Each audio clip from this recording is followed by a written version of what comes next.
this lecture from that Master Ching Hai so graciously has, agreed to give us here at the United Nations. And the lecture is called Beyond This World. And I'm just so happy that she has, come to speak to all of us. And I really have nothing to say, but except that just leave you with Master, and she's the one that you should listen to. Thank you very much. That's all? That's all? That's all. So now she leaves me with all the trouble. I think someone has to help me for a while. You invite some of the Americans who are representative. Is Elizabeth here? Speak? No, she's Yes. not here yet. Who? Elizabeth? Well, I could just, if Master wants a little help, I could just say some words, Well, what can I say? Well, I met Master Ching Hai in 1989 at a lecture at Columbia University, and when I walked into the room and I saw her sitting there and giving her lecture, I just knew that she was an enlightened being, and that I was like very taken but from everything that she said, and I wanted to receive initiation right away, but I didn't at that moment because I just thought that maybe it was too soon, and I was just jumping like too soon to what my intuition and my emotions were, and I said, all right, okay, I'll let it sit for a while. Then she returned to New York in February of 1990, and at that moment I did receive initiation. And I must say that my life has changed radically and for the better since that moment. And there's no doubt in my mind that Master Ching Hai is an enlightened being, and she is here to help us all with our processes and with our karma, and for the better of humanity and the world.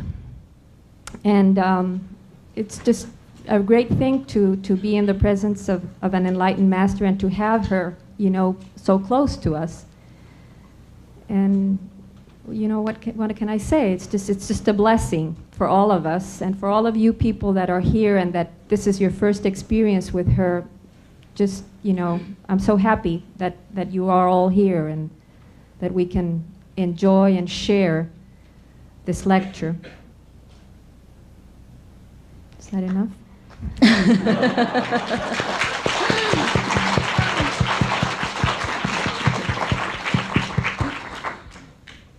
I don't know what the United Nations people want, so you ask them whether that's enough or not. UN people are happy with what I just said. Would you like to listen to Master? Yeah? Yeah, they say yes. I think let Stephen speak a little bit more. Give me some time to get to know my people here. Stephen has a sore throat and can barely speak. Let me look at them first so you can speak.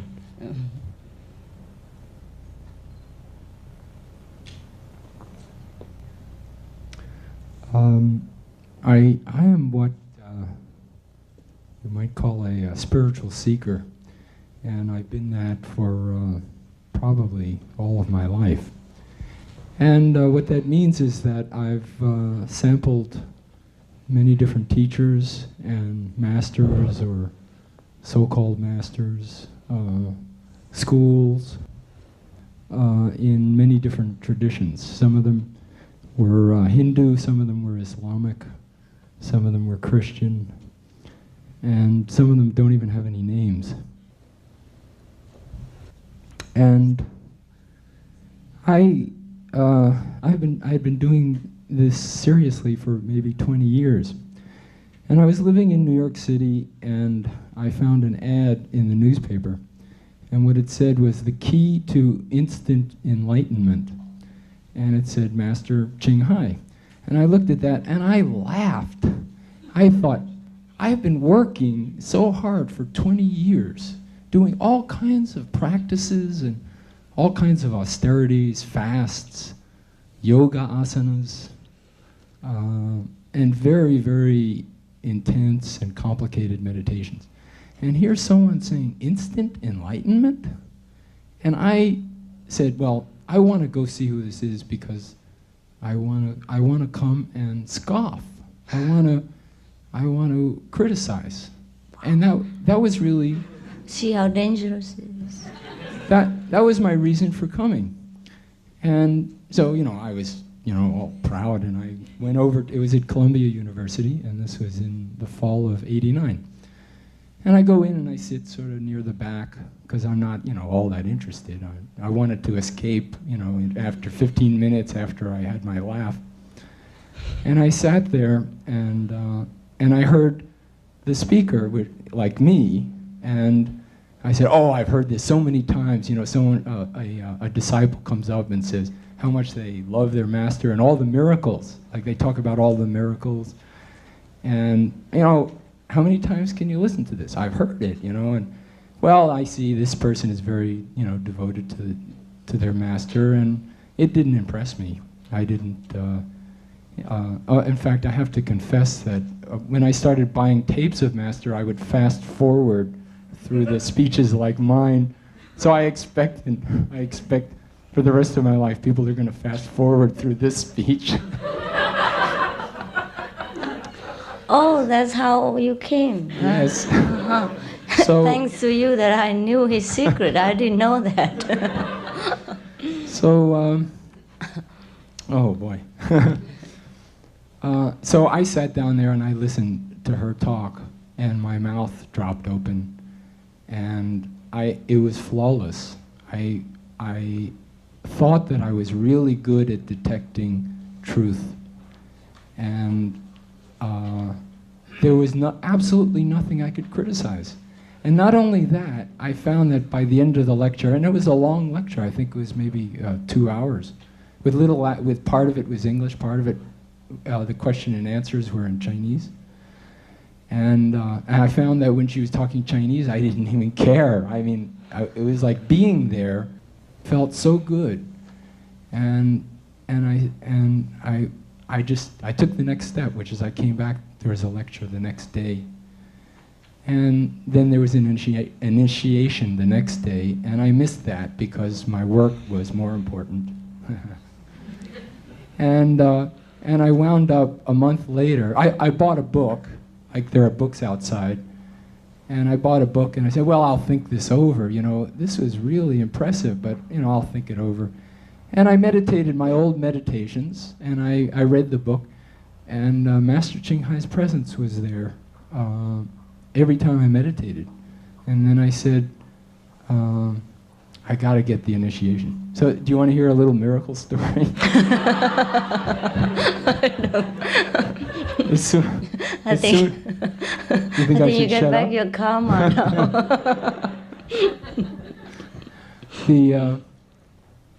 now. As soon as I decided I really wanted the initiation, I got a coupon in the mail from Continental Airlines for a round-trip ticket to the West Coast for $189.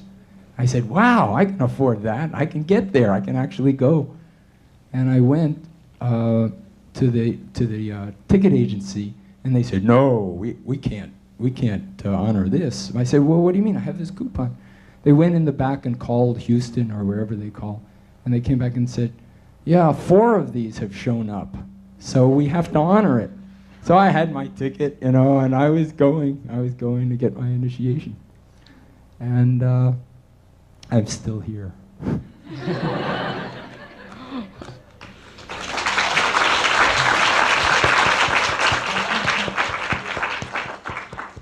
You have enough with miracles? Yeah. He had a lot of miracles, but he dare not say, in case you scoff at him. Many things I don't know. It's first time I heard something from him also. It's like you. So welcome to the United Nations. And please pray together for a while in your own belief that we are grateful for what we have, what we are given, and we hope that those who have not enough will be given the way we are given. the world's refugees, the war's victims, the soldiers, the government leaders, and of course the United Nations leaders will be able to accomplish what they want and live together in peace.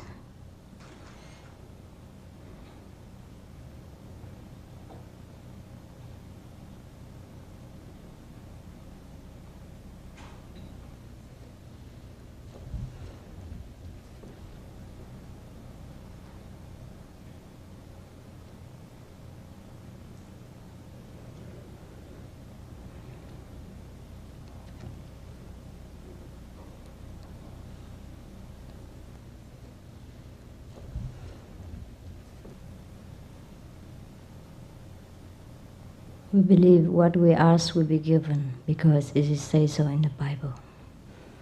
Thank you.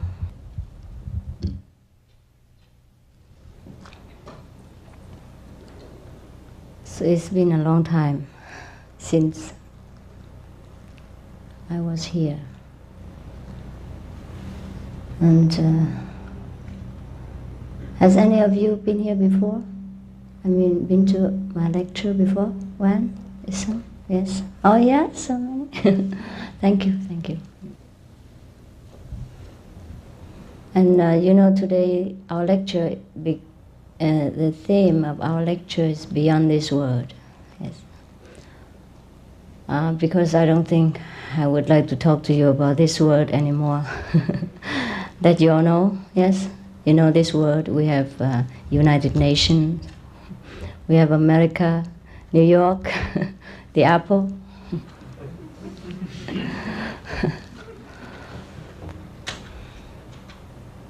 But beyond this world, we have other things.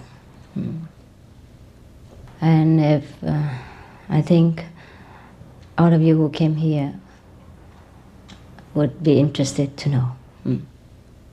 This is not it's not something like Steve just said about miracles or anything that's fantastic that you cannot believe. It is something very scientific, very logical, and very important. We all heard that in different kind of religious Bibles or scriptures, it is mentioned that there are 7 heavens, there are different level of consciousness, there are the kingdom of God within, there are Buddha nature, etc. These are something that is promised beyond this world. But not many people have access to what is promised in these scriptures. Not many. I wouldn't say none, but not many. Yes. Compared to the population of the world, people who have access to the kingdom of God within, or what we call what beyond this world, is very few. And if you are in America, probably you have many opportunity to read a lot of books who describe things that is beyond our world. And some of the movies that the Americans people made are not altogether fiction. Also, there are some movies made by Japanese are also not all fiction.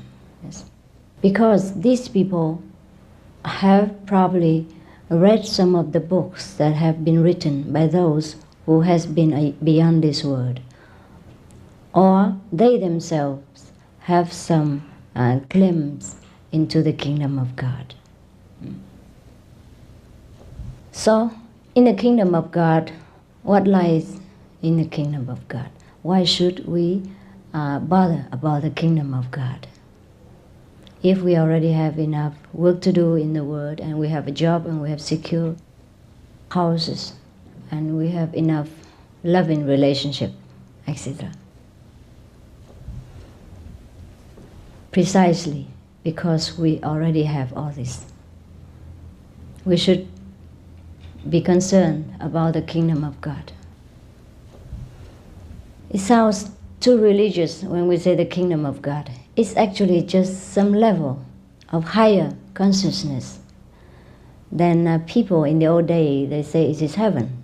But in a scientific term, we can say it is a higher level of knowledge, a higher level of wisdom. And this we can have access to, should we know how. So in lately in America, we have heard of the late invention. People even have a machine to put you into samadhi. Have you experienced this? You haven't? No? It's in America, on sale. 400 to 700. Depends on what level you want. They call this is for the lazy people who don't want to meditate, just want to be right in samadhi. Now, in case you don't know, I would be brief about that. They say that this kind of machine can put you into a relaxed mental attitude state, a relaxing state. Then you would achieve the high level of IQ that's supposed to give you high knowledge, high wisdom, and then you feel great, etc. And this machine, they use some selected music, outer music. So you need earphones. And then they put some electric probably currents that stimulate you, and then you probably see some flash. So you need also blindfold. And the earphone and blindfold, that's all you need for samadhi. This is very good. And $400, very cheap. But our samadhi is even cheaper. It costs nothing. And it's forever, forever. And you don't need to charge with battery or electricity, plug in, plug out, or in case the machine goes out of order, you don't need to go and fix it. Now, even if the artificial light and the artificial music could make people become so relaxed and so wise, if it's supposed to give them this. But I have read on the newspaper it's supposed to do. I haven't tried myself. So that's why it is very hot and sold and all that. It's sold a lot, I heard. Even these artificial things could put us into a relaxed mood and increase our IQ. Then, could you imagine how much the real things can help us in our wisdom? The real things is beyond this world, but it's accessible to every man, should we want to contact with it. This is the inner heavenly music and the inner heavenly sound. And depends on the intensity of this music, of the inner light or inner music, we can push ourselves beyond this world, go into a deeper level of understanding. I guess it's just like the law of physics, and you want to send some rocket into the beyond the gravity. You have to have a lot of pushing power behind that, and also when it flies very fast, it also emanates some light. So I guess when we go fast into the beyond, we can radiate, yes, some light also. And also we can hear the sound. The sound is the kind of vibration, power that push us into the higher level. But it does that without any noise, without much trouble and no cost and no discomfort to the experienced. That is the way to go into the beyond. And what is beyond this world that is better than our world? Everything that we can imagine and cannot imagine. Once we experience this, then we know. No one else could tell us really, but we have to be persistent in that, and we have to truly be sincere. Otherwise, no one else can do it for us.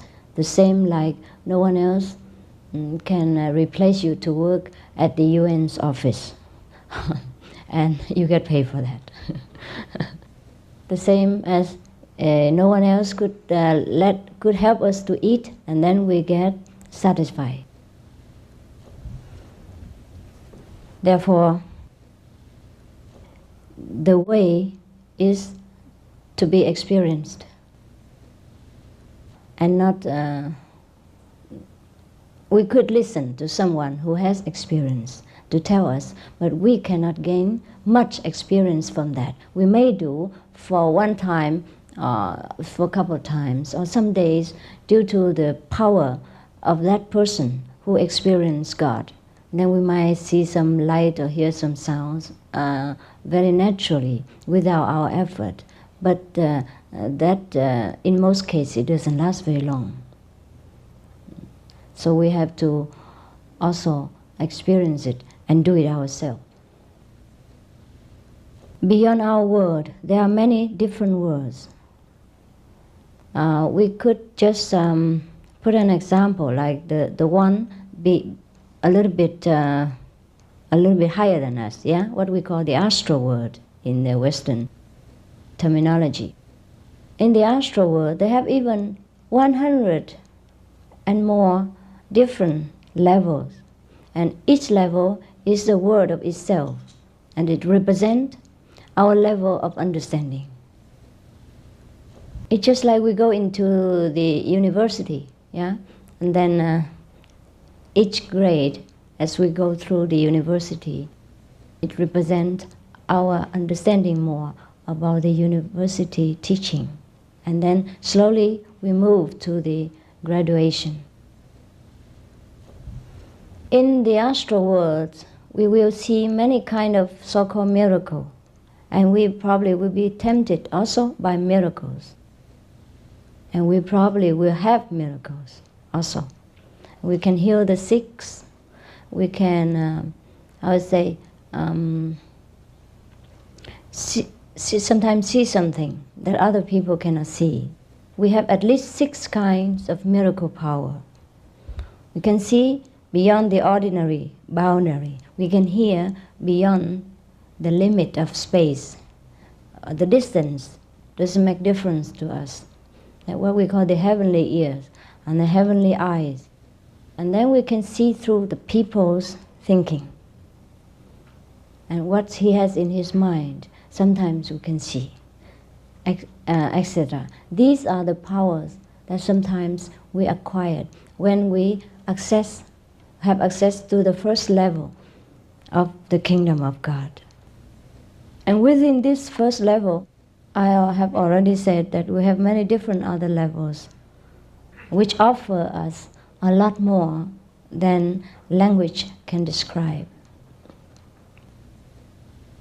And when we got there, we will, if we, for example, after initiation, yeah, then we meditate, and if our level is at the first one, yes, then we have much more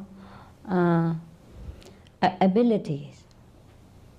And then we will even develop our literature talent, which we don't have before. And also we know many things that other people do not know. And many things come to us just like gift from heaven, sometimes financially, sometimes career-wise, and sometimes many other things. And we begin to be able to write poems, or maybe we can draw pictures, and we can do something that we did not, and we have not been able to do before, and we couldn't imagine we could. We can do that. That's the first level. And we could write poems and write books with a beautiful style. And we could have been a non-professional writer before, but we could write now. For example, these are very material benefit that we can get when we are in the first level of consciousness. Actually, these things are not God's gift. These things is inherent inside us, and only because we have awakened them, they become alive, and then we can make use of them. So this is some of the informations about the first level. It's okay? You want to hear more? Yes, all right. Have you heard this before? You have? Yes, you did? Who told you? Huh? Who, Baba? Oh, yeah? And then does he say something else? Okay. Now when we go to the higher level, for example, then we see many other things and we achieve many other things. Of course, I cannot tell you everything, yes? Because time, for example, yeah. Also, it's not necessary to listen to all the beautiful things about cakes and candies and never eat it. Therefore, I just kind of advertise a little bit. And if you want to eat them, that is another thing. That we can offer real food later on, yes. Just in case you want to eat these things. Now, if we go a little bit beyond this level to the second level, what we call second, just for the sake of simplifying matter, yeah. The second level, then we will probably have a lot more abilities than the first one, and including the miracles, But the most striking achievement we can have in the second level is that the eloquence, and the ability to debate.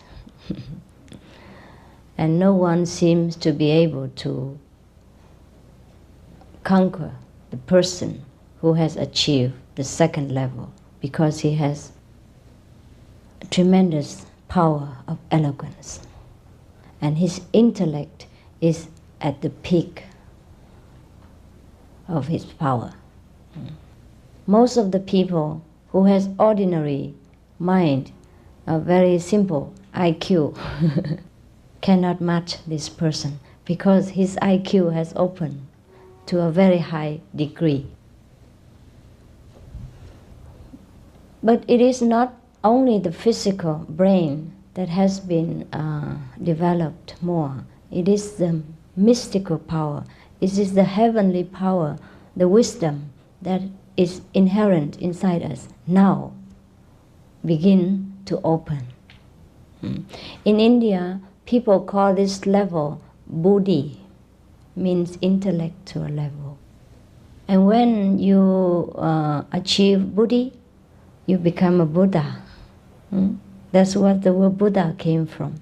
Buddhi and Buddha. Now, so the Buddha is precisely just that.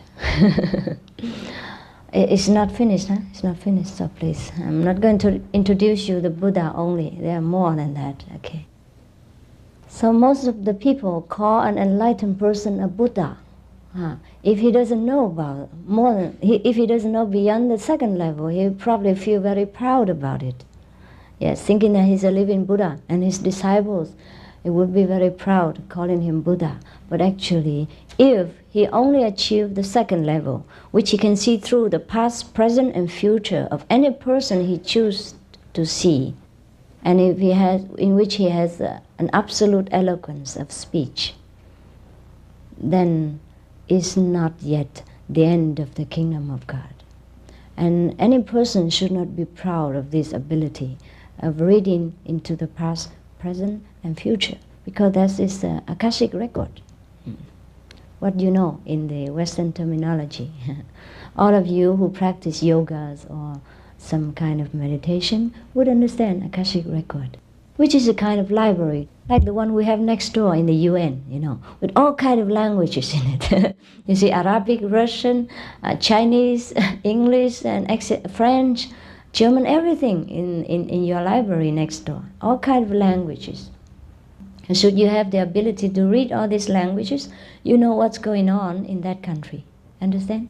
So similarly, the one who has access to the second level, he would understand. He can interpret a pattern of a person very clearly, the way you see your own biography. There are much more to be gained from the second level of consciousness. But when one reaches the second level, it is already fantastic, already a living Buddha.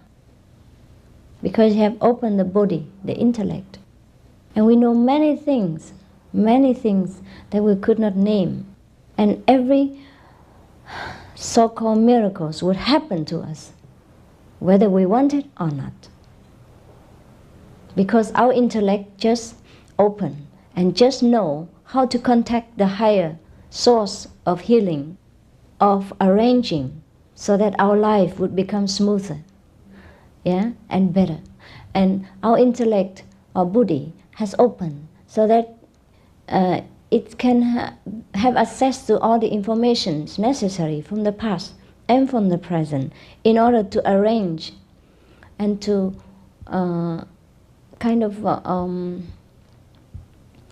rearrange or kind of make up for something we did wrong in the past, in a sense, so that to correct the mistake and then to make our life better.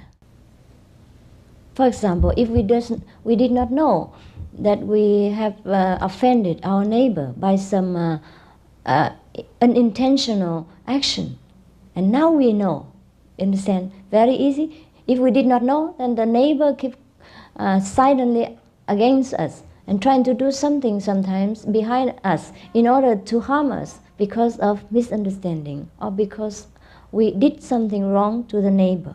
But now we know. Now we know why it happened. So it's easy. We can go to the neighbor, or we can telephone, or we can have a party, invite the neighbor in, and then we clear the misunderstanding.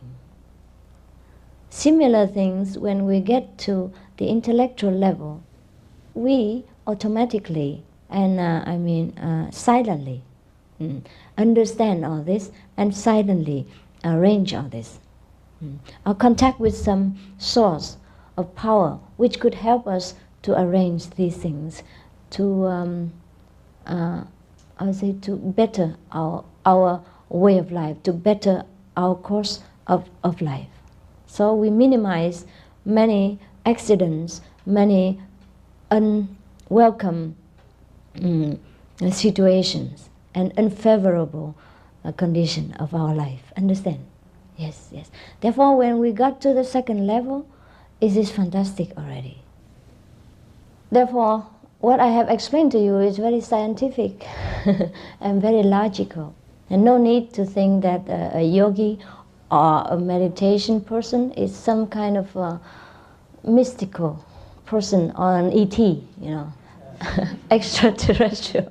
They are terrestrial beings, like any one of us, who are developed, because they know how. In America, we say everything depends on know-how. Yes. So we can learn everything, right? We can learn everything. So this is a kind of beyond this world science, and which we could learn also. And it sounds very strange, but the higher the things, the more simple. It's more simple than we go to high school or college with all these very complicated mathematical questions and problems. Yes. And second level, Second level. There's many different levels also. Within the second level, there are many levels too, But I just make it brief because I cannot be detailed. All the secret of heaven. Anyhow, you will know all this also when you travel along with a master who has already traveled. Yes, so it's no secret. But it's too long. You know, if we have to stop in each level, which have a lot of levels, sub-levels, and have to examine everything, it takes too long. So sometimes the master just take you briefly, you know, from one level after another, very fast. Tuck, tuck, tuck, tuck. Yes, because if you have nothing to do with mastership, then you don't need to learn so much. It will give you a headache. Yeah. Therefore, just take you through and back home. Because even then, it takes a long time. Sometimes it takes a whole lifetime. But enlightenment we get immediately. But that is only starting. Just like enrolling, you know. The first day you enroll in the university, you become immediately the university student. But that has nothing to do with PhD. After 6 years, 4 years, or 12 years, then you graduate. Yeah. But you immediately became, I say, university student. If that is a real university, and if you enroll, you're truly earnest to wanting to become a university student, right? So both sides has to cooperate. Similarly, if we want to go beyond this world, for example, just say for fun, for fun, because we have nowhere else to go in New York. We have known everything about Manhattan, Long Beach, Short Beach, and every beach.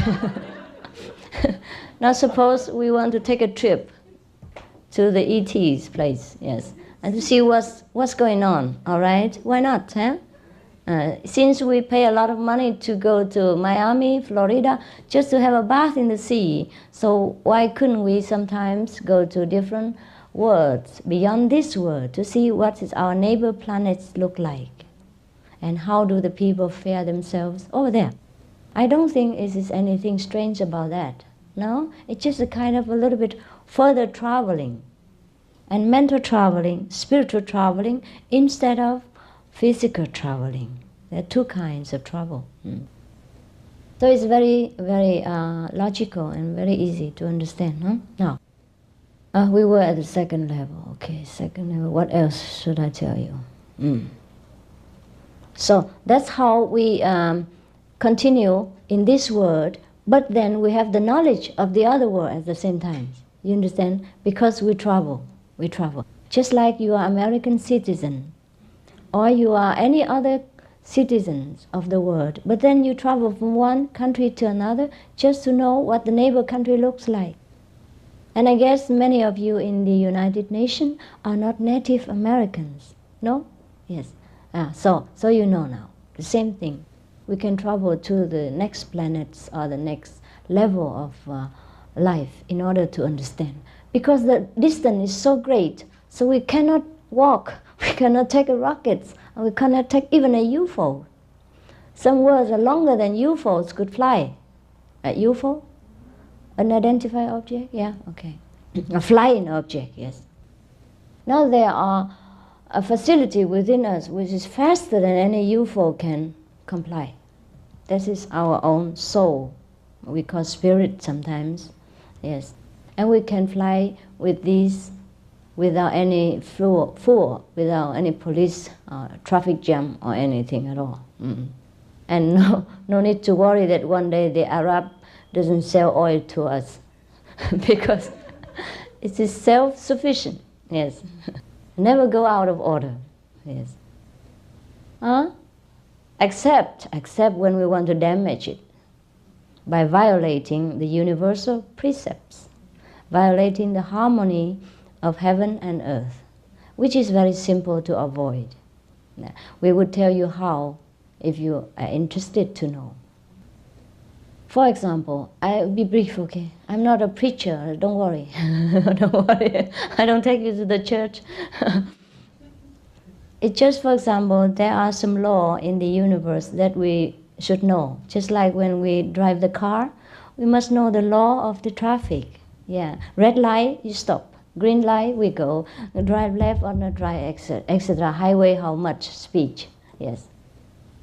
So there are some very simple law in the universe. In the physical universe, you understand? Beyond our world, beyond this physical universe, there's no law.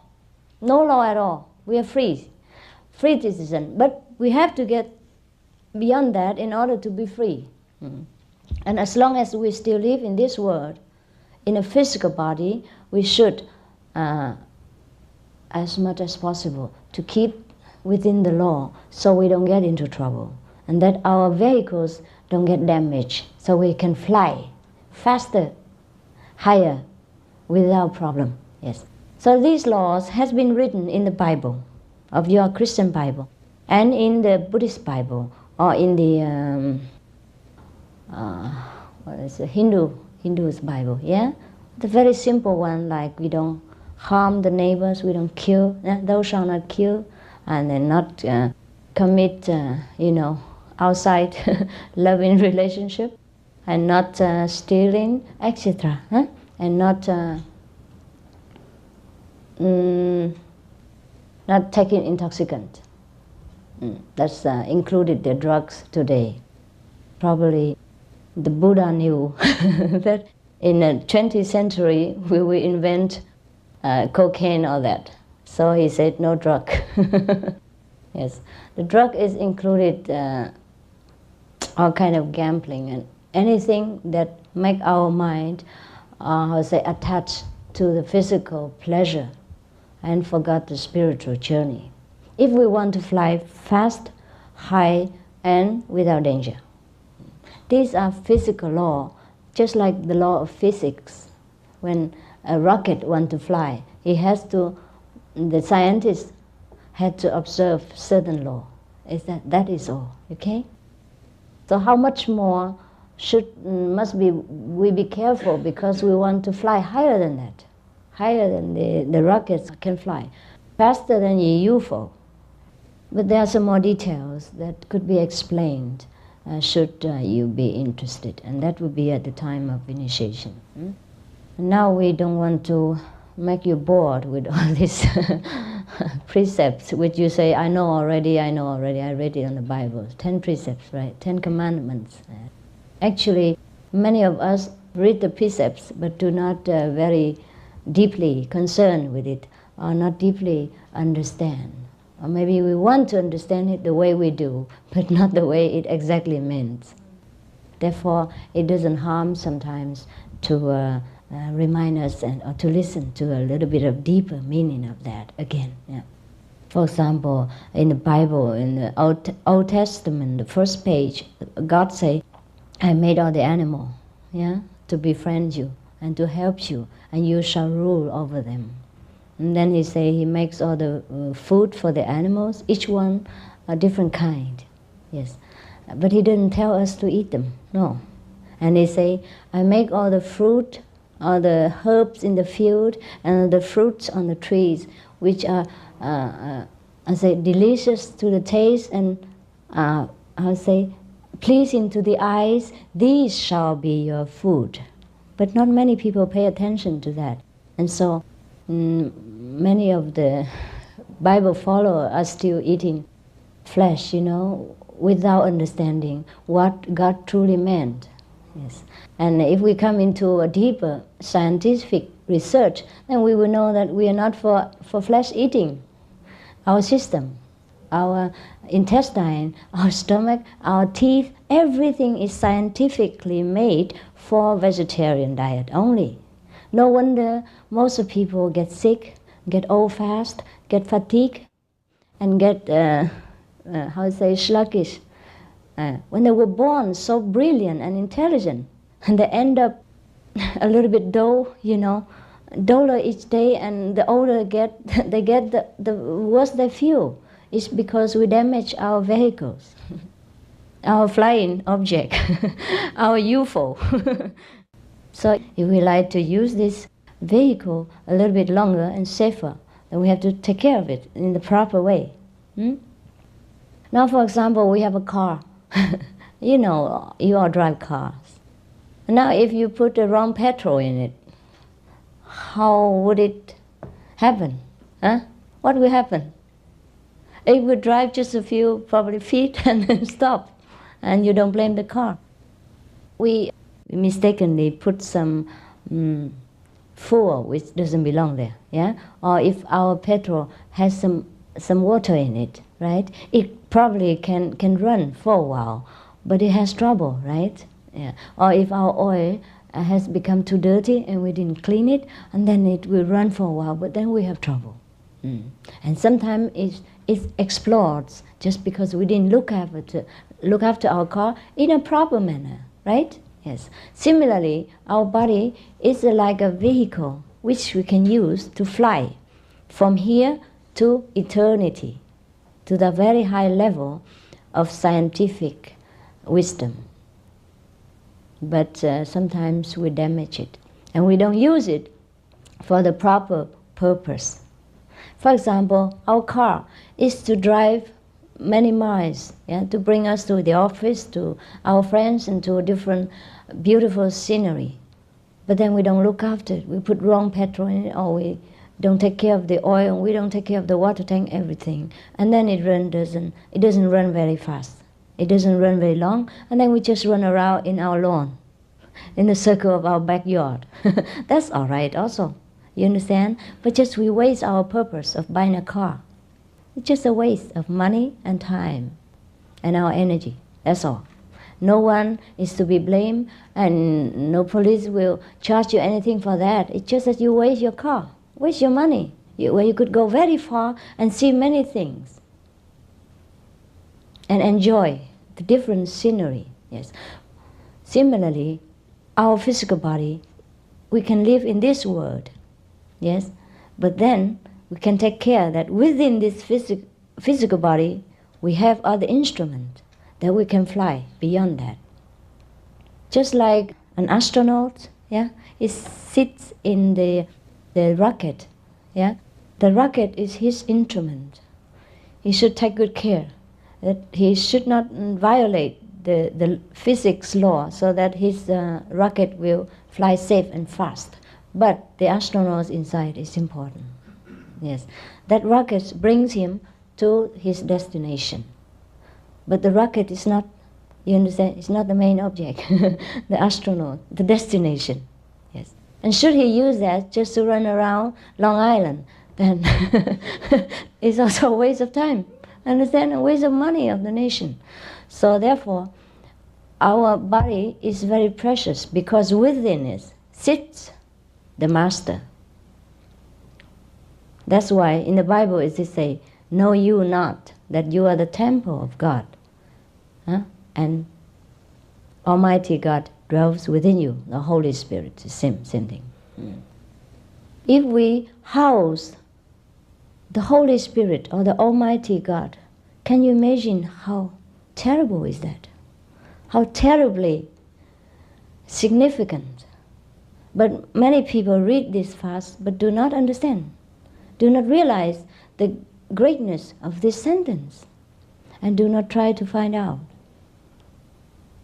So this is why my disciples, they like to follow my teaching, because they can find out who sits inside and what lies beyond this world. Apart from our everyday struggle and money earning and striking and all these physical problems, we have more beauty, more freedom, more knowledge within. And should we know the proper way to contact this is all ours, because we have them inside. It's just because we don't know where the key is, and we lock this house for a long time, and now we've forgotten that we have this treasure, that's all. So the so-called master is the one who can help us to open the door, and show us what is originally already belonged to us. But we have to take time and walk into it and check every item that we have. So anyhow, we were in the second word, right? And are you interested to go further? Yes. You want to know everything without working? Without working. All right. But at least somebody could tell you what another country looked like when he has been there, even though you haven't, right? At least you're interested. Maybe you want to go. Okay. So Now after the second word, I haven't finished all the second, but you know, we cannot sit here all day long. So after the second, you may have the more power if you are determined and work for it. You will go to the third, the so-called third word. It's a higher step. The one who goes to the third word has to be absolutely clean of every debt of this world. At least, you understand? If we own something to the king of this physical world, we cannot go up. Just like if you are a criminal of some nation, you're not clear of the record, you cannot pass beyond the border to go to another nation. So the debt of this world, including many things that we have done in the past and in the present, and maybe in the future days of our physical life. Now all these have to be cleared, just like we clear the custom before we can go into the world beyond. But when we are in the second world, we start to work, you understand, with any leftover karma of the past and this present life. Because without past karma, we cannot exist in this present life. The master have two different categories. One without karma, but he borrows the karma to come down. The other one is like us, ordinary being, but with cleansed karma. So anyone could be a would-be master, you know, a future master. And sometimes the master descends from the higher world with borrowed karma. How does it sound to you to borrow the karma? It's possible, it's possible. For example, before you came down here, you have been here before, yes? And you have give and take with different people of this world for many ages, or many hundred years. And then you go back to heaven, to your abode, which is very far away, different levels, at least to the fifth level. That's the house of the master, the fifth level. But beyond that, there are more levels, Okay. Now, so when we want to come back again, due to compassion or some assigned job from the Father, for example, then we come down. And because of the affinity with the people in the past, we could borrow some of their account, karma, only debt, nothing beautiful about the people. They can borrow some debt and then we pay it, understand? By our spiritual power. Slowly, until we finish the job in this world. So this is a different kind of masters, And there are also one who immediately from this world, after they practice, they became master here. It's like they graduate, yes. Therefore, in the university, just like we have professors and have the students who graduate and become professor afterward. Understand? They're long time professors and newly graduated professors, etc. Similar, they're this kind of master. So now, if we want to go to the third world, we must be absolutely clean of every trace of karma. Karma is the law of as you sow, so shall you reap. Just like we plant an orange seed, then we get orange. An apple seed, we have apple. So these are the so-called karma. It's a Sanskrit language for cause and retribution. The Bible doesn't talk about karma, but it says, as you sow, so shall you reap. That's the same thing. Bible is a shortened form of the teaching of the Master. And anyhow, his life was also a shortened form. Therefore, we don't have much explanation in the Bible.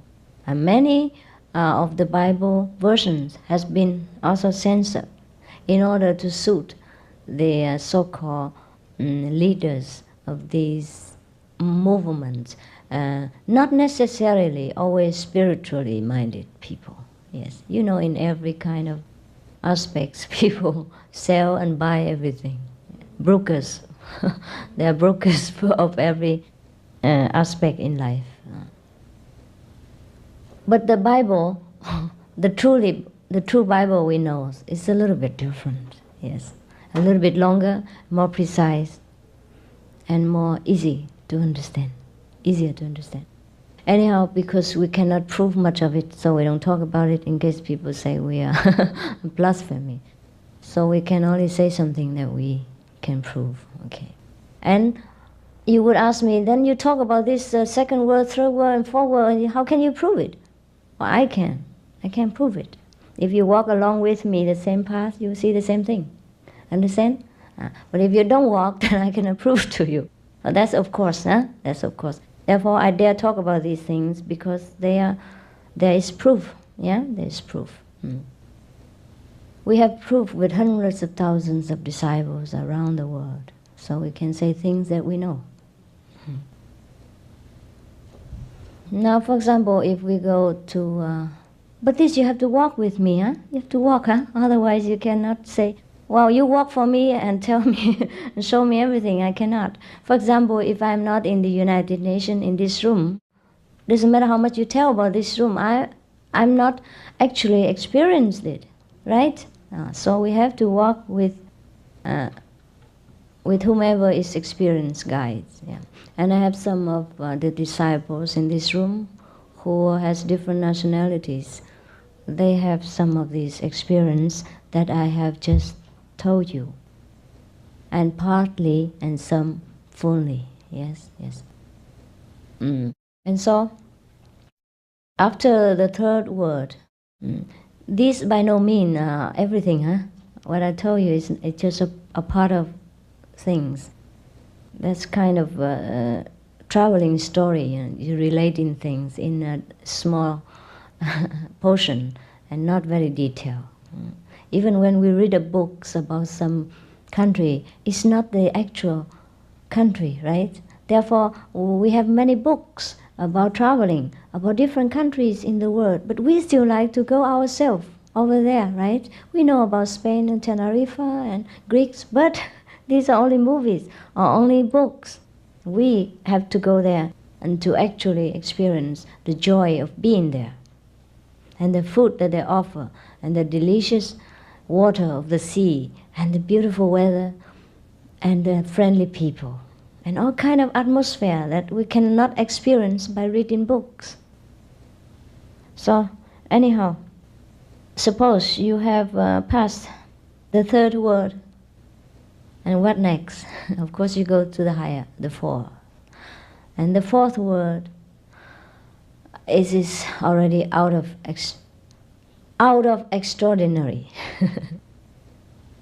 And we cannot just use the simple language to describe all these things to the lay persons, for fearing of offending the Lord of that word, because that word is so beautiful, even though there are some part of it is very dark, darker than an electric cut night in New York. Have you experienced the whole completely city in darkness? Yes? It's darker than that. But before you reach the light, it's darker than that. It's a kind of forbidden city. Before we reach God's knowledge, we are stopped over there. But with a master, with an experienced master, you can pass through. Otherwise, we cannot find the road in that kind of world. When we reach different levels of plan of existence, we have experienced not only spiritually changes, but physical change also, intellectual change, and everything else in our life. We look at life different manner, we walk differently, we work differently. Even our work, our daily work, takes on a different meaning. And we understand why we work this way, why we have to be in this job, or why should we change the job. We understand our purpose of life, and so we no longer feel restless and agitated. Yes, but we wait very harmoniously, patiently, for our mission on earth to finish, because we know where we're going next. We know while we are living. That's what is say, dying while living. Yes, yes. And I suppose some of you have heard of something like this before, but I don't know any master who can speak differently. Except that we have to experience the actual joy of the inner experiences. Yes. How can anyone who describe a Mercedes-Benz differently, right? It has the same thing. So any people who own a Mercedes-Benz or who knows Benz, he would describe the same thing, understand? But that is not the Benz. So even though I speak to you in a very ordinary language, but these are not ordinary things. And these are the things we have to experience by ourselves, with work, sincerity, and with a guidance. Yes, it's safer that way. Although it perhaps happen 1 in a million that we can make it ourselves, but with danger, with risk, and with very, I would say, not secured result, not very safe. Some of the people in the past, for example, Swedenborg, he had kind of made it himself. Or maybe Guruji, he's supposed to made it himself, go all the way alone. But when I read some of people, this work, they have not been without danger and a lot of trouble. And it's not necessary all of them reach the highest level. So after that, you will go to a higher level. After the 4th, you go to the high level, the house of the master, which is the 5th level. All the master came from there. Even though their level are higher than the 5th, they will stay there. It's a residence of the master. And beyond that, there are many aspects of God which is difficult to understand. I am afraid to confuse you. So probably another time I will tell you. Or maybe after initiation and you had a little bit more prepared, then I will tell you some terrific things about your imagination. How sometimes it plays wrong about many ideas about God. So I welcome some questions, should there be any. And you're welcome to throw me out also if it's too boring for you. I'm also happy to go. Any question, please? Yes, yes. You said that the master can borrow people's karma. Yeah. In that case, the karma is erased for these people? What is the consequence for the people? The karma is what? Erased? Yes, yes, yes. Oh, the master can erase anybody's karma, if that's what the master chooses to do.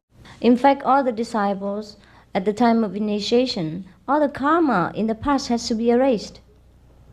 Only leave the present karma so we can go on to continue with this life. Otherwise, we die immediately. No karma cannot live here. Therefore, the master has to erase the stored karma only, so the person is clean, and leave a little bit of karma for him to continue this life, to do what he has to do in this life. And after this finished, that's why he can go. Otherwise, how can he go? Even if he's clean this life, how clean? And how about last lives? You understand? Mm-hmm. Yes. I see. Yes. Thank you. Yeah, welcome. Very intelligent question. So I think you have been very attentive. Okay. Any more, please? Yes, yeah, next door. Yes. What is the goal of your practice? What is the goal? I haven't told you? No. To travel beyond this world, go back to the kingdom of God. Know your wisdom and be a better person in this life even. Yes. And is there karma in all the realms? Not all the realms, up to the 2nd realms only, because our mind, our brain, the computer, is manufactured in that 2nd plan. When we go down all the way from the higher plane down to this physical plane, supposed to do some work, right? For example, even the master go from the fifth plane up to the physical world. Then he has to go through the second plane and pick up this computer and fix it in order to work in this world. Just like a diver, who dives into the sea, he has to go through a preparation of a mask, of oxygen and everything. Even though he himself doesn't look so ridiculous, but when he wears the oxygen mask and the diving clothes, he looked like a frog, Well, that's how we look like sometimes with our all this computer and the physical hindrance. Otherwise, we are absolutely beautiful. Even though you think you are beautiful now, you're so ugly compared to what you really are. Understand? Because of all the instruments that we have to wear in order to dive deep into this world to work. So after we pass the second level to go upward, we have to leave our computer there. We don't need it up there anymore. So just like when a diver reaches the shore, he discards all his oxygen mask and all his equipment to dive. Yeah, and he looks the way he was. Yeah, okay. Thank you, Master. You said that at the end of the second world, before going, that you leave all of your karma behind. Yeah. Or you have resolved or cleaned Yes. all your karma. Yes. Does that mean that also all the karma of the past lives that you come into this life with too? Yes. Yeah. Because no computer to register anything. We only have karma because we have this computer, the mind, the brain, which is meant to record every experience of the physical world. That's why we have it. Bad or good, we register it in here. That's what we call karma. Karma is what? Just the experiences, bad or good, our reaction, our learning experiences in many lifetimes. And because we have a kind of so-called conscience, we know we should be good, and sometimes we did bad. Therefore, we call that is karma. And the bad things weigh down on us. Just like a lot of garbage, luggage, because of the law of gravity, it pull us down and make us difficult to climb the mountain. Understand? Because of a lot of moral disciplines in this world, a lot of rules, a lot of customs, lots of habits in different nations, bind us within this kind of so-called conceptions of good and bad, guilt and innocence. Therefore, when we interact with people of this world, we have experiences of good and bad, guilt and innocence, according to the custom, habit of that nation and law of that nation. Understand? And it becomes a habit that we think that way, that we do this, we're guilty. We do that, we're a bad person. And this always recorded in here. And that's what make us transmigrate and make us bound into this physical world, or a little bit higher world, but not high enough. We're not free enough. We're not light enough to float above. You understand? Because of all this conception, preconception. Is it predetermined that we will reach a certain level each lifetime when we are born? No, we have free will to run faster or slower. Yes. For example, your car. You put in 100 liters of petrol. I don't know how much you put in a car. I don't drive a car, but yeah, you can you can go fast with it, yeah, and reach the destination quicker, or you go slowly. Okay, it's up to you. Yes, the gentleman next door. Or you want to speak more? Yes? No? Well, I wanted to ask you, the angels. The angels. Angels, what level are they? What level are they? Oh, it depends on what kind of angels. Well, the guardian angels. Our guardian angels. Oh, they could be up to the second level. Angels are less than human beings. Less prestige. They are there to serve us. They will never go beyond that? No. Except when they can become human beings. They are very envious of human beings because God dwells within them. We have all the facilities to become one with God. The angel doesn't. It's complicated. I'll talk to you another day. Okay? There are things made for our use also, you see? A different kind of angels. Yes? For example, if it's made by God, then it's made to serve us. You understand? And they don't have to go beyond that. Understand? But they could, yes. Sometimes something is made without a proper arrangement to improve. You understand? Yes. For example, in your house, something you make for your own comfort. You understand? Even though it's very fantastic. For example, you sit here and you can turn the light off and on all over your houses and garden and turn on and off the TV because you invent it for yourself. But this is only to serve you. Because even though it's better than you in some aspect, like it can sit here and control everything, and you cannot do that by human effort. But that doesn't mean it's better than you. Understand? It's made for the sole purpose of serving you, even though it's better than you, but it's not. Okay? All right. It can never be human being, the computer. Okay? Yes, yes, sir. Master Ching Hai, I want to know that because we are in the body now, could it be that we could have fallen from being liberated from this body before? Have we always been in this state, or have we? In a different state before, yeah, have we been in a better state before, or just in this state? And what is the good attitude or the good disposition to quickly move ahead? To quit the body and move ahead. Yes.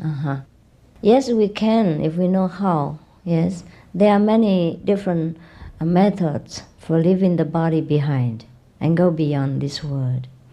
Some go not far, some go very far, and some go to the end. So according to the comparison that I have made with my different research since I was young, even though I look still young now, but I was young then, you know. Our method here is the best. Yeah? Go to the farthest one, the far end. And there are many other methods. If you choose to experience, you can choose. There are many in the market. And some go to the astral world, some go to the second world, some go to the furthest, the third or the fourth. But not many can go to the fifth. Yeah. So our method, our practice is to take you to the fifth before we set you free. Understand? Let you go alone. And beyond that, we can approach a different aspect of God beyond the fifth plane. But it's not always pleasant. Yes. We always imagine that the higher the better. It's not always true. For example, sometimes we go into a beautiful palace and we were invited into the living room of the master. We sat there and we served with cool drinks and beautiful eating and everything.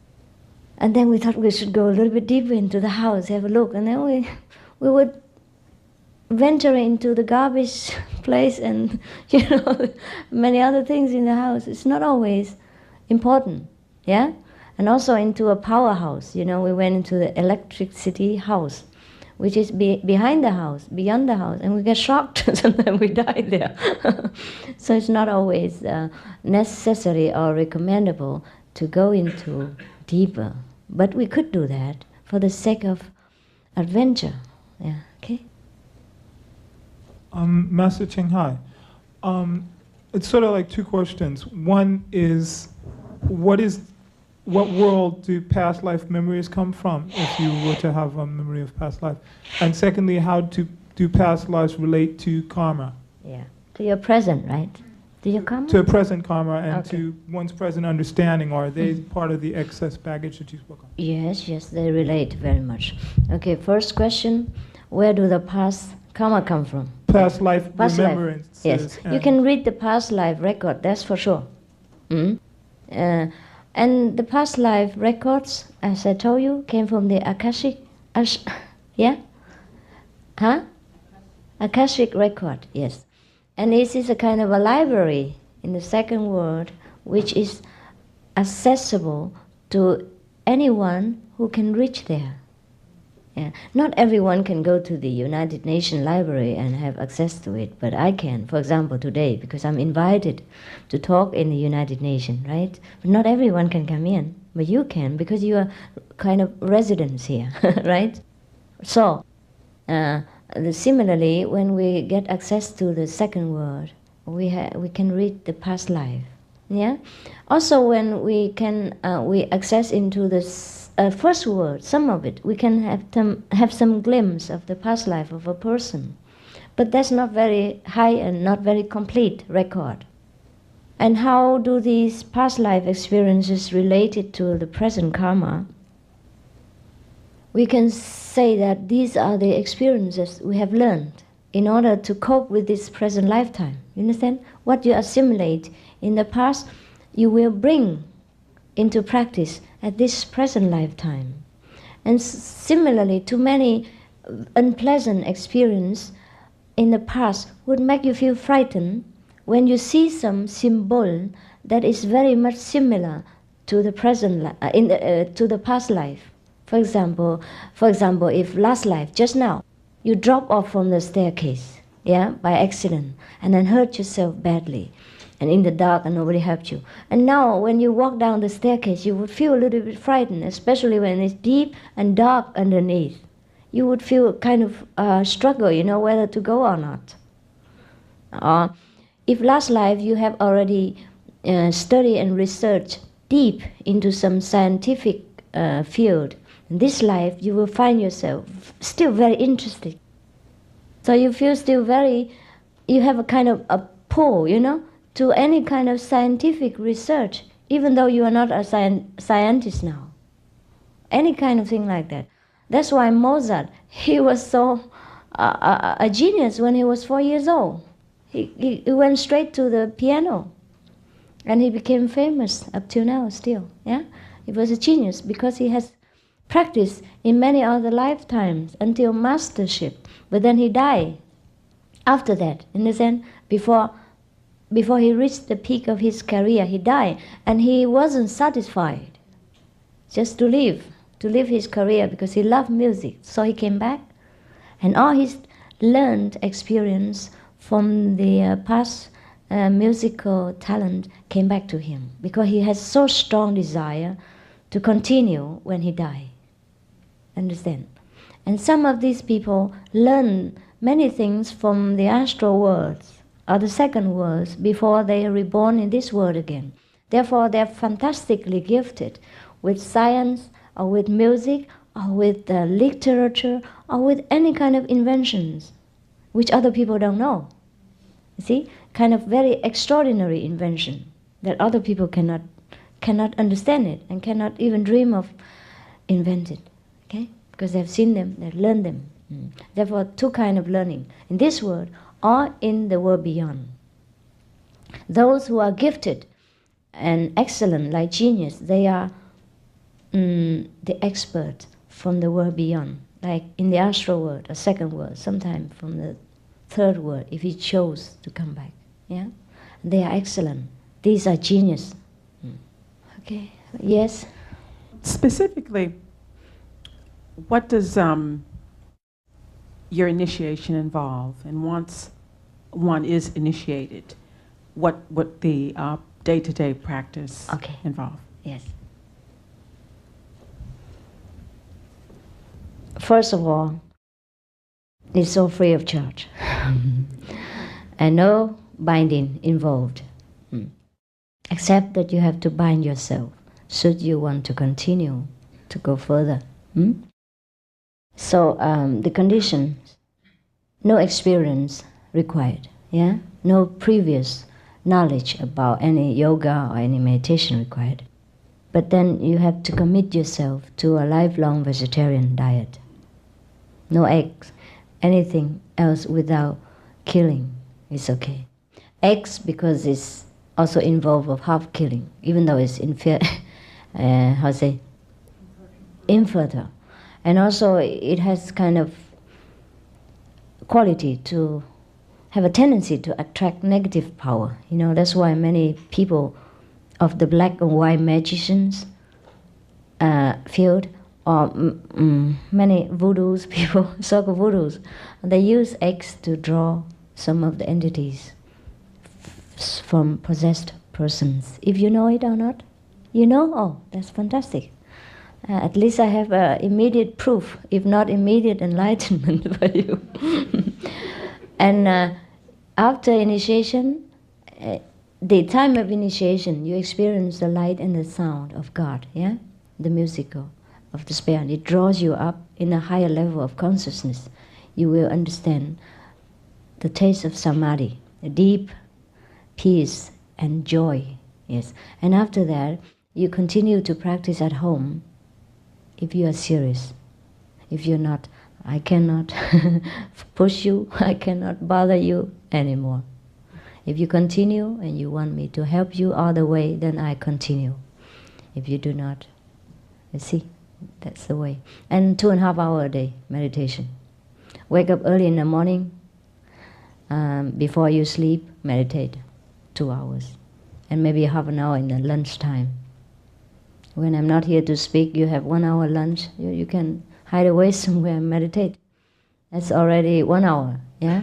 And the evening, you make 1 more hour or half an hour. In the morning, get up earlier, 1 hour. Regulate more of your life, you know. Less TV, less gossip, less telephone, less newspapers. Then you have a lot of time. Yes, truly we have a lot of time. But sometimes we waste away our time. Just like our car running in the backyard instead of going to Long Island. Yeah. Are you satisfied with that? Or yes, yes. And nothing more, no condition for you, nothing else, except you commit yourself to this lifelong practice. And every day you experience different changes for the better and different miracles for your life. Not that you wish for it. It will happen anyhow. Understand? And that you truly experience what's heaven like on earth, if you're really serious about it. And that's how many hundreds of thousands of our disciples still hang on, still hang on to me after many years, yes. Because they have better and better experience, because they're serious about it and they do practice. Yes, please. Yeah. In front of, or right behind, yes. Gentleman first. Please explain the nature of consciousness. Nature of consciousness, okay. It's hard to explain, but you could use your intelligence to imagine. It's a kind of wisdom, you know, like you know something better than you ever did before. Yes, you know something that is beyond this world. And you know something in this world which you did not know before. And you understand many things that you do not understand or did not understand before. This is a consciousness. And also, when you open this consciousness or the so-called wisdom, you will understand truly who you are and why you are here and what else beyond this world. And who else beyond, apart from our worldly, citizens. Yes, understand? There are many things. So the level of consciousness is a kind of different degree of understanding, just like a graduation in college. The more you learn, the more you know, until graduation. Yeah. Are you satisfied? It's difficult to explain something that is abstract, but I have tried. Okay, the lady in the front.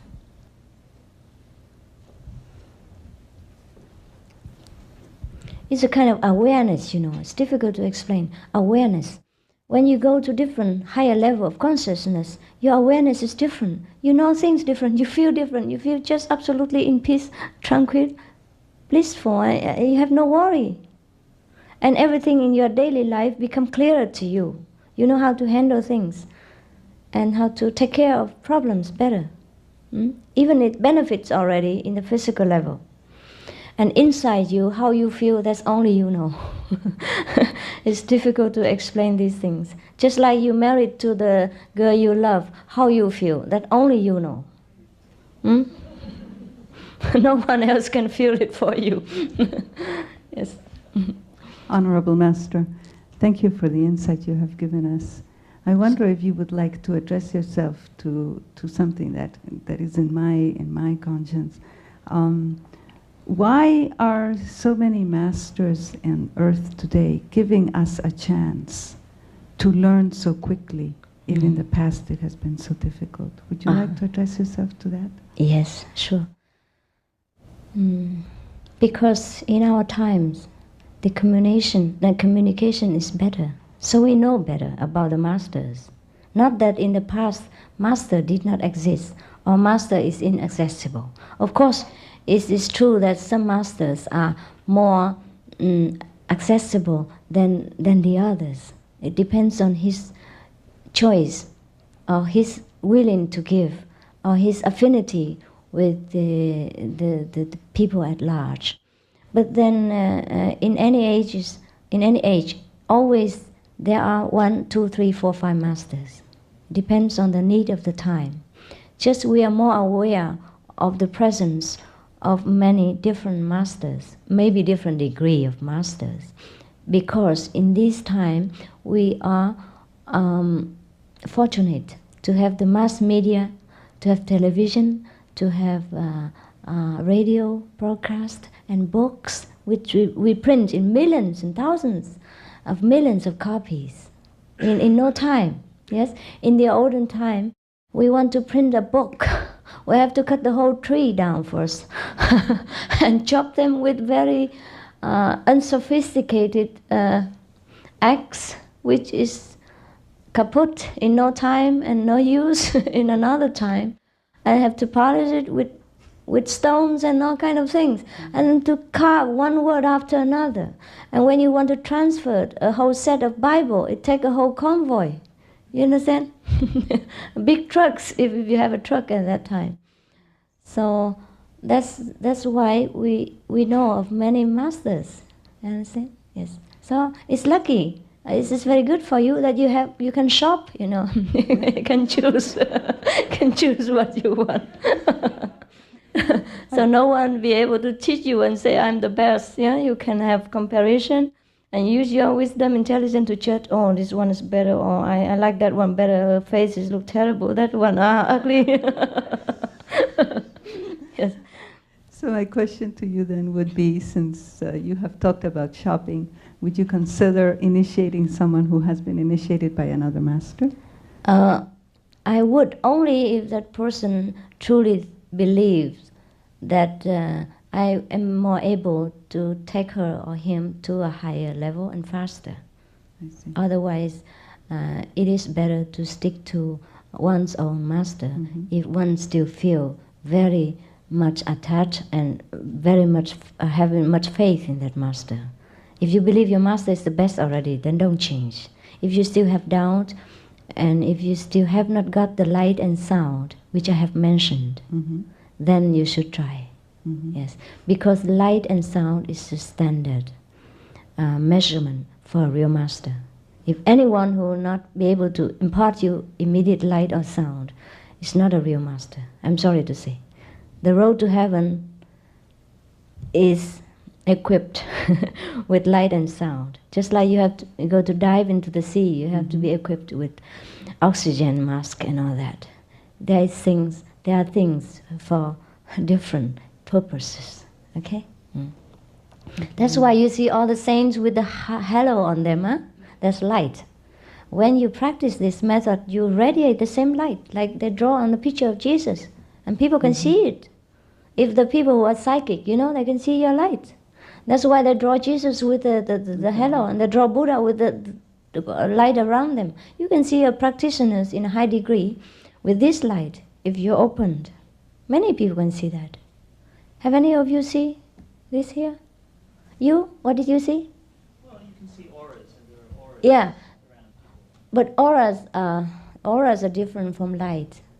Auras are different colors. Sometimes black, sometimes coffee color. Yeah, and sometimes a yellow or red, depends on his temperament at that time. But when you see a person with a strong spiritual aura, you know it's different, right? Yeah. So the lady behind, give her. Yes, that one. Yes. What? I don't really have a question. I just I used to do Raja Yoga for a while. Raja Yoga, yeah. And I thought I saw also auras. And at that time, I didn't have much knowledge. Understand. You know, understanding. And you don't see it now? You only see it sometimes? No, I don't meditate now. Oh, that's why you lost your power. Should meditate again, huh? Yeah. If you still believe in that path, you should meditate. It helps you to some extent.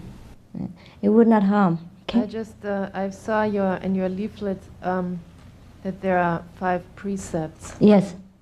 Are these once you're initiated, you have to live Keep. according to these Yes, 5 yes, yes. precepts? This is the law that's of the How do you universe. understand sexual misconduct? Means if you have a husband already, please don't consider the second. Okay. Very simple. Keep your life more simple, no complication, and quarreling over emotion. Yes, cause hurt feeling for other people. We don't harm other people even emotionally. That's what it is. Yes, we try to avoid conflicts, try to avoid suffering, emotionally, physically, mentally, for everyone, especially our loved one. That's all. And if you already have one, don't tell him. It hurts more when you tell. Just solve it slowly and quietly, and don't confess to him. Because sometimes people think if they have an affair and then they go home and confess with his wife or his husband, that's very wise and very honest. It's nonsense, no good. You already make mistake, why you bring garbage home and to let other people enjoy it? If he doesn't know about it, he doesn't feel that bad, you understand? The fact of knowing hurts. So we try to solve that problem and not to have it again, and that's it. Better not to talk to the partner about this. Because it will hurt them, hurt the partners. Yeah. I have noticed that many spiritual masters have a great sense of humor. Yeah. What is the relationship of humor in spiritual practice? Oh, I see. I guess they're just feeling happy and relaxed, and light-hearted about everything, and they could laugh at themselves and laugh at others, have about ridiculous things in this life, which so many people cling so tensely and taken so seriously. After we practice, somehow we just get loose, we don't feel so serious anymore. If we die tomorrow, we die. If we live, we live, If we lost everything, we lost everything. If we have everything, we have everything. Yes, we have enough wisdom and ability after enlightenment to take care of ourselves in every situation, so we're not scared of anything. We lose our fear, we lose our anxiety. That's why we're relaxed. We feel detached to this world. Whatever we gain or lose doesn't mean much anymore. If we gain a lot of things, it's only for the benefit of people, then we offer. And for the benefit of loved ones. Otherwise, we don't consider ourselves and our life that important to go through all of the struggles and suffering to preserve it. If we preserve it, it's all right. It doesn't mean we sit in bed all day on the nail bed and meditate. But we do work, you understand? For example, I still work. I do my painting and my handicraft works to earn my living. So I don't want to take donation from anyone. And even my earnings so much, I can help people. I can help the refugees, the disaster victims and all that. Why shouldn't we work? But we have so much talent and abilities, and life is so easy for us after enlightenment that we feel just no no need to worry. You understand? We just naturally relax, and that's how the sense of humor are born. I guess that's what it is, huh? Yes. Do you find me humorous? Yes. Then maybe I must be a master of some kind, huh? Okay. Let's hope so for your sake, huh? So that you didn't listen to an unenlightened person for 2 hours. Waste your time. Okay, any more questions?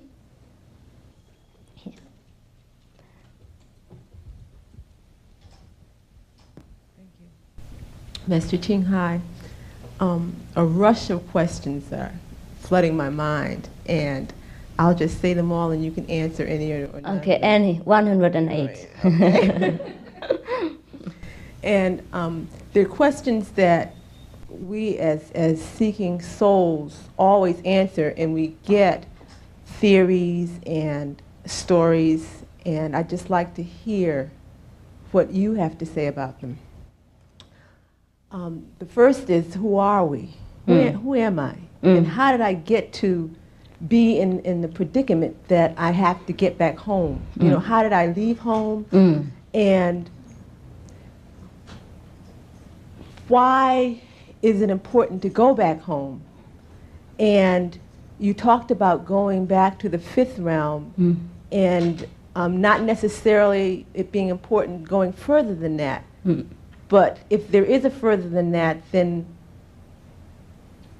what is the purpose of it? What relationship does it have to me if I don't necessarily have to go back there? Those kinds of questions. Okay, so one at a time. Okay, I think I answer this group of questions first. Okay. So the first group consisted of, who are you? Why are you here?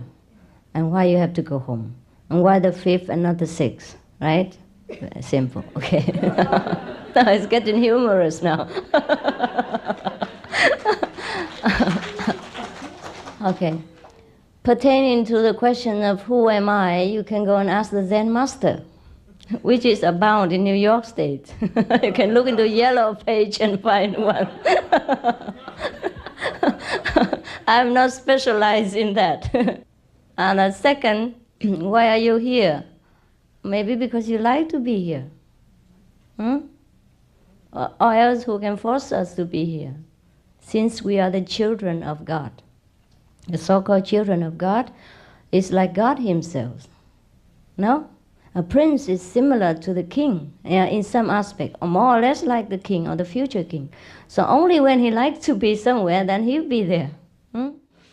Anyhow, we have free will to choose to be in heaven or to be in somewhere else, to experience for ourselves. That's probably you have chose to be here in the beginning, many ages ago, to learn something more adventurous, you know, something more frightening. Some people love thrilling experiences, you know. For example, the prince, he can be in the palace, but he could be wandering in the jungle, you know, because he loved to be exploring things in the nature. It could be that way. It could be that we were so bored, bored in heaven, because everything was made ready and served to our palace door, so we want to do something for ourselves. Just like the royal households, sometimes they want to cook for themselves and they don't want a servant to be near. And they smear themselves with ketchup and oil all over places, but they love it. You know, doesn't look very princely, but they love it. Yes, yes, yes. So, for example, I have people who drive for me. Everywhere I go, people would love to be my driver. But sometimes I like to drive myself. I drive on my small tricycle, non-smoking tricycle. Yeah, electric, plug-in, 10 miles an hour. No, 10 kilometers an hour. I like to go around like that. Yeah, and sometimes I like to, because everywhere I go, people notice me a lot. So sometimes I like to go somewhere that people don't know me. I'm very shy, except when I have to talk in a lecture, because it's become kind of duty now, since people dug me out and made me famous up till now. I cannot run away so often, but sometimes I do run away, you know, for 2-3 months. Just like a you know, pampered wife run away from husband. Yeah. And so it's my choice, you see. So perhaps you have chosen to be here for a while. And perhaps it's time now that you want to go because you have learned enough of this world and you feel there's nothing more that you want to learn and you're tired of traveling. You want to rest. Go home, have a rest first, and then see whether you want to go again or not on an adventurous journey, okay? That's all I can say up to now. And why do you have to go home? And why the 5th, not the 6th? That's up to you. After the 5th, you can go anywhere you want. There are many more levels upward. You understand? But it's just more comfortable, more neutral to stay there. It's too powerful, longer upward. Maybe like that. You can go for a while, but you wouldn't like to rest, for example. Yeah? For example, your house is beautiful, but there are some part of the house is for restroom, and you wouldn't like to rest there forever, even though it's beyond your house. You know, look like up the hill and the higher, more beautiful, but it's not the place to rest. Or in the electric power apartment, the apartment in your house, the generator, noisy, loud, heat, hot, and you know, dangerous. So you wouldn't want to be there, even though it is very helpful for your house. Understand? That's all. There are many aspects of God that we could not imagine. We always imagine the higher we go, the more loving. But there is different kind of love. There are violent love, you know, strong love, mild love, neutral love. So it depends on how we can bear. God will give us different degree of love. Right? Different level offers some different degree of love from God. Okay? But sometimes it's too strong. We feel we are torn into ribbons. Hi. I see so much destruction going on around me, environmental destruction, True. cruelty to animals. It's true. And I just wonder how you perceive this and how you can recommend for people who are trying to release themselves from this world in the spiritual fashion to also cope with their surroundings and cope with all the devastation that is around them. And do you think that going beyond this world is enough for us to recognize what we are leaving behind, or do you feel that we in this plane have a duty to try to alleviate the suffering, and will it do any good? It will. It will. At least for us, for our conscience, so that we feel we're doing something and we have tried our best to relieve the suffering of our fellow beings. I do all the same. Whatever you ask, I'm doing. I did, I do, and I will. I have told you already, our finance is distributed to different organizations sometimes, or different world when they are in disasters. And I would not like to boast much about it, but since you asked, and for example, we have the flood victim in Vietnam, and the flood victim in China, etc. And we're trying to help the Vietnamese refugees now to release, to help with the UN's burden. You understand? Provided the UN wants us to help, but we're trying. Yes, understand? And we help them with finance support, and also we could relocate them if the UN let it happen, with the blessing of the UN. Understand? Yes. So we do all these things that you have requested. And also because since we are here, you understand, we might just well clean our environment as much as possible. Therefore we help with the suffering, and we help with the moral standard of the world, yeah, both spiritually and physically. Yes, because some people don't want to take spirituality from me. They only want to take physical help. So we help them physically. And that's what we do. That's why I have to earn money. That's why I don't want to live on people's donation. Understand? All my monks and my disciples have to work, just like you do. And then apart from that, we help spiritually also, understand? And help with the suffering of the world. I have to relieve the suffering of the world. We have to do this. It doesn't mean we sit in samadhi all day long and enjoy ourselves. This is a very selfish Buddha. We don't want to have him here. You spoke about a level where one is aware that they have powers, comes to that awareness. Now, what if you are aware of the powers, you don't know you have them, but you are aware of them, you may even feel like you do. How do you access it or not access it? If you don't access it, how do you not become impatient with the process that's going on around? Like you see the process taking a slow, mundane way where you know you can just pray or do something else to bring about a better or quicker resolution. Yeah. Okay. What does that mean, and how does one access it with a blessing that it will come out okay? You understand what I mean? I understand.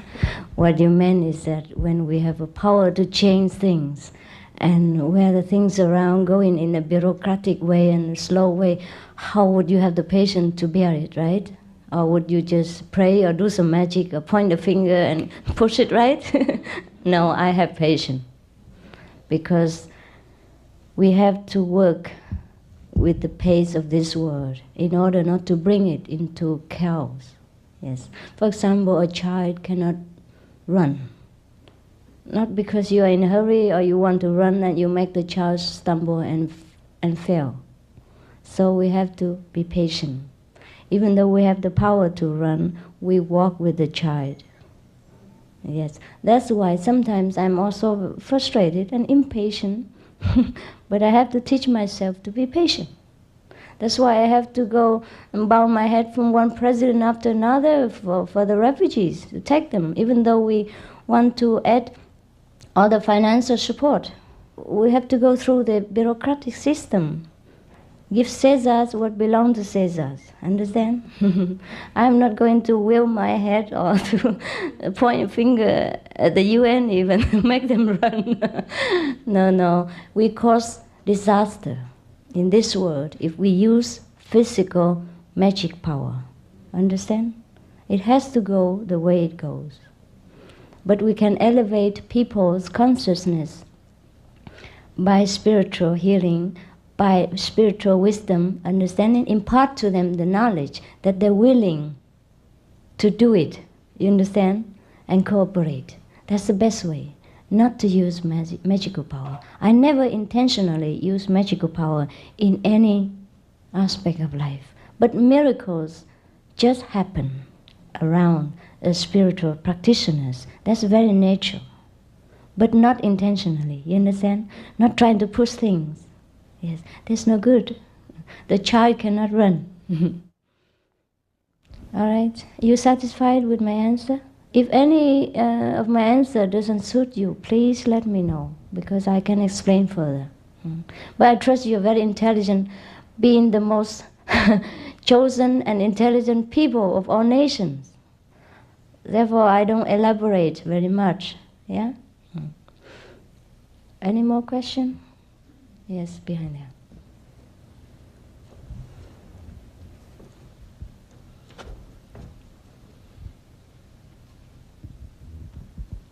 It's good that we have United Nations, I have to say, by the way. Yes. We eliminate many of the world's conflicts and wars, even though we cannot completely minimize. But I read your books of United Nations, everyone's United Nations, and I have followed some of the United Nations work, and I must praise its effort and efficiency in rescuing hostage where other people cannot rescue, all the power of the world cannot rescue. And one United Nations commissioner did it, yes. And many other things concerning disaster relief, refugees problem. You have about 12 million refugees, I heard. Responsibility, no? It's a lot of work, and the wars and everything. So it's good that we have United Nations. Yeah, it's very good. Thank you, Master Ching Hai, for sharing your wisdom with us. I have a question. It's about the escalating world population. and it's a accompanying problem of further environmental abuse and the further greater demand for food. Would you like to comment something on this escalating world population? Is this a world karma, or is this going to create certain kind of karma in the future? To have more people for this world is also very good. Why not? More crowded, more noise, more fun, no? It's not that we are overpopulated, really. We just not spread out evenly. People just condense in certain areas of the world and do not want to move to another area. That is all. Yeah? We have so many vast areas of wild land has not been used. Many virgin islands, many vast, plateau. This is already green with forests and nothing there. People just like to concentrate in New York, for example, because it's more fun here. Yes, because if a government or any government is able to create job, you understand, an industry, employment of different kinds in different places, and people would go there also to work. They just condense in some places because it's easier to find employment here or safety. If the safety, security, and employment opportunity presents itself in those other different places, people would go there also. They go for security, for their livelihood. That's very natural. Yeah. So it's not that we should fear about overpopulation. We should more organized to give people of the world more benefit of employment and housing and security. Then everywhere is the same. We will never be overpopulated. And about your question concerning food, you should know better because in America we have so much information concerning how to preserve the world. Vegetarian diet is one of the best to preserve the world's resource, to feed the whole population of the earth, because we waste a lot of vegetarian food, energy, electricity, medicine to raise animals, understand? Whereby it could feed other people directly. And many countries of the third world nation, they sell their, protein-rich vegetarian food for a cheaper price. But that is not a help to the other world's population. If we spread all the food evenly, and vegetarian diet will help this, not only for ourselves, not only for the animal, but for the whole world. One of the research, something magazine, they already say that if everyone in, last time I was in United Nations, I mentioned that already, I have forgotten. If we eat vegetarian, the world will not be hungry anymore. And also we have to organize, organize. I know some person, he can make rice bran into nutritious food and milk, even. And we have talked last time about that. He say he spent about $300,000 and he can feed 600,000 people in Ceylon, the poor, the undernutritious, the mother, and all that. Yeah, it was fantastic. Because the way we do it in many parts of the world is that we waste the natural resource. Not that we don't have enough. God wouldn't put us here to starve. Actually, we starve ourselves. So we have to rethink. Rethink, reorganize, and that needs the blessing of many countries' government. They have to bless us with their absolute honesty, cleanliness, and understand, dignity, and the will to serve people instead of serve themselves. If they have this blessing, if we have this blessing from all the countries' government, you understand, we have no problem really, no problem. We have to have good leadership, good economical organization, and how say, ruling talent and honest government. But that can come about more rapidly when many people, or most of the people, or all the people become spiritual. Then they know the discipline, then they know the precepts, then they know how to be honest and clean, and they know how to use their wisdom then. Then they can think of many things to do and reorganize our lives. Understand? Yes? That seems to be very difficult because as I see as I understand, much of the environmental abuse today has to do with a growing population's demand for more living space, for homes, for living the way we in the 20th century want to know and want to live. Say, the jungles in Brazil, the environmental abuse there, the destruction of the forest there, the rainforest, and the land that it's been defoliated, and that result in floods. And these are not unrelated to the problem of overpopulation. Yes, everything related to each other, of course, in this world. And the only solution is that to solve it from the root, not the branches. And the root is spiritual stability. Understand? So, all we have to do is trying to spread the spiritual message, what we know, and keep to the spiritual discipline. That's what people don't have. It's okay to plug yourself in the electric machine and have some lights and buzzing music and get samadhi, but if you don't have moral discipline, then you only use the power for bad things sometimes. Can't control it. You understand? That's why we, in this group, we teach people the precept first. Precepts is important. We have to know where we go and maneuver our power. Power without love, without compassion, without proper understanding of the moral value, then it's no use. It's become black magic, abuse. Yeah, that's where black magic comes from.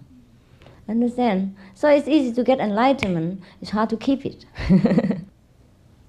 In our path, if you're not truly disciplined and morally equipped, the master will take away some of your power so that you cannot abuse it and do bad things to the society. Understand? Yeah. That's the difference. Master has control.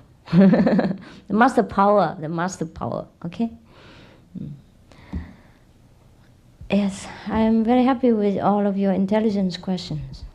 Very intelligent. People do these things because they're not wise enough, like abusing the land that you have said, or doing something just because they are lack of wisdom. Yes, so the root is wisdom, spiritual practice. Get enlightened. Yes. Are we okay or not? We must leave, huh? Thank you for your attention. So, have the best luck and blessing for your job and your wish, your dreams, and your daily aspiration. Leave you for now. Thank you.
Let me look at them first so you can speak.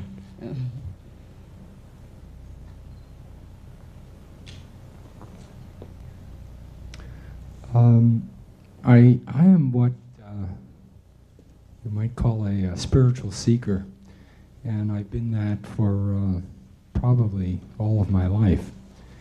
And what that means is that I've sampled many different teachers and masters or so-called masters, schools, in many different traditions. Some of them were Hindu, some of them were Islamic, some of them were Christian, and some of them don't even have any names.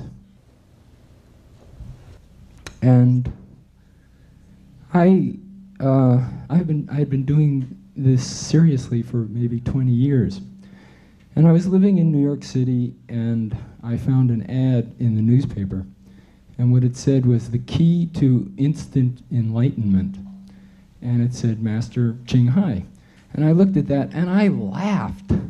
I thought, I've been working so hard for 20 years, doing all kinds of practices and all kinds of austerities, fasts, yoga asanas, and very, very intense and complicated meditations.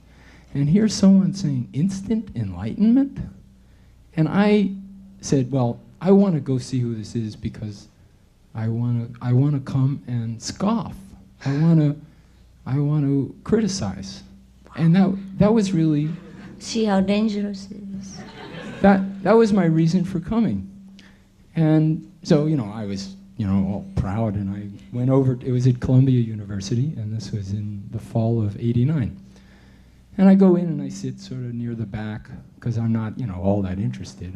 I wanted to escape, after 15 minutes after I had my laugh.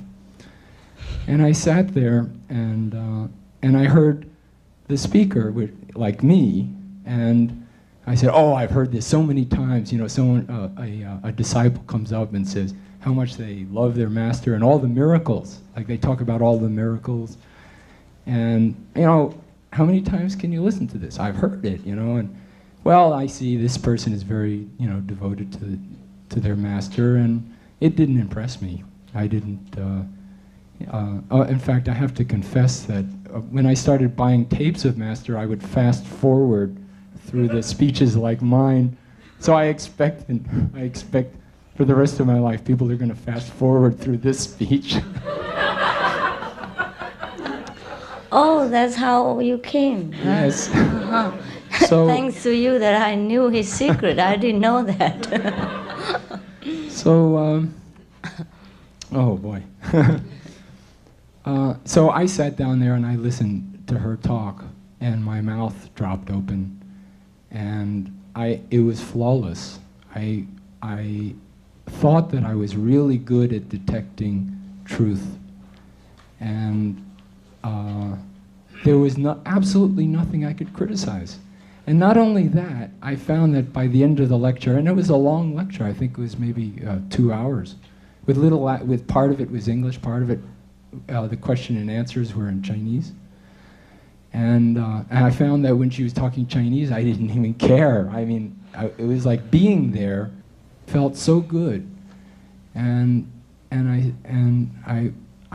took the next step, which is I came back, there was a lecture the next day. And then there was an initiation the next day, and I missed that because my work was more important. And I wound up a month later, I bought a book, like there are books outside, and I bought a book and I said, well, I'll think this over, this was really impressive, but I'll think it over. And I meditated my old meditations, and I read the book, and Master Ching Hai's presence was there every time I meditated. And then I said, I got to get the initiation. So do you want to hear a little miracle story? I think you get back your karma now. Well, What can I say? Well, I met Master Ching Hai in 1989 at a lecture at Columbia University, and when I walked into the room and I saw her sitting there and giving her lecture, I just knew that she was an enlightened being, and that I was like very taken but from everything that she said, and I wanted to receive initiation right away, but I didn't at that moment because I just thought that maybe it was too soon, and I was just jumping like too soon to what my intuition and my emotions were, and I said, all right, okay, I'll let it sit for a while. Then she returned to New York in February of 1990, and at that moment I did receive initiation. And I must say that my life has changed radically and for the better since that moment. And there's no doubt in my mind that Master Ching Hai is an enlightened being, and she is here to help us all with our processes and with our karma, and for the better of humanity and the world. And it's just a great thing to be in the presence of an enlightened master and to have her, you know, so close to us. And you know, what can I say? It's just a blessing for all of us, and for all of you people that are here and that this is your first experience with her. Just, you know, I'm so happy that you are all here and that we can enjoy and share this lecture. Is that enough?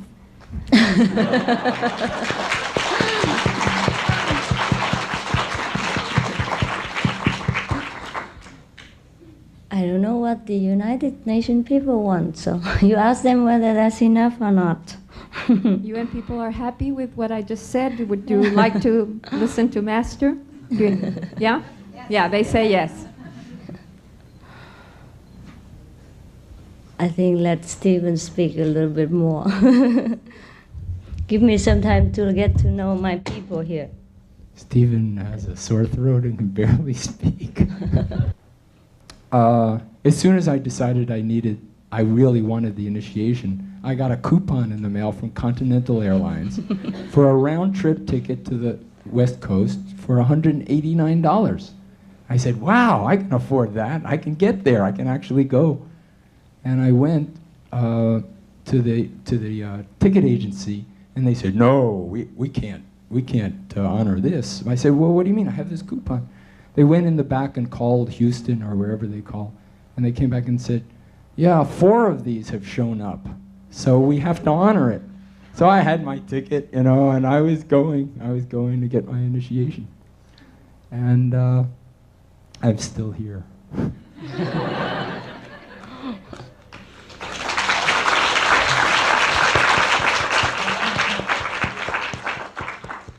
You have enough with miracles? Yeah. He had a lot of miracles, but he dare not say, in case you scoff at him.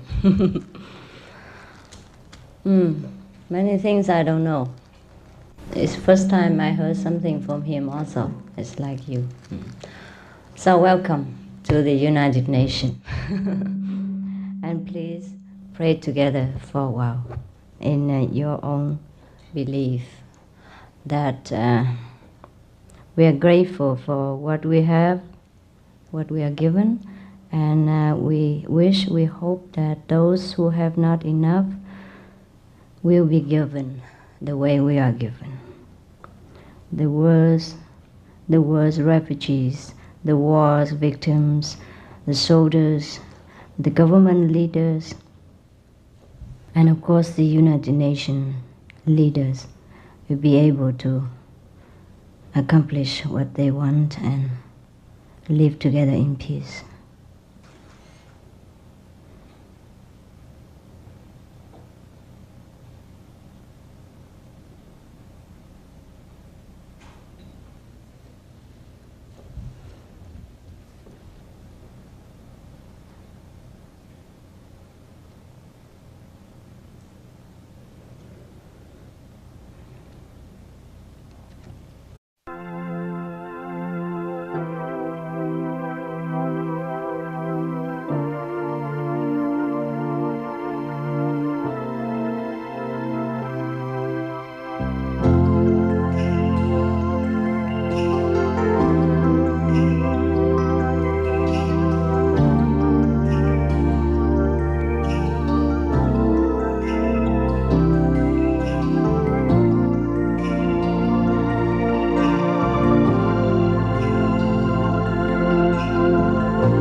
this lecture from that Master Ching Hai so graciously has, agreed to give us here at the United Nations. And the lecture is called Beyond This World.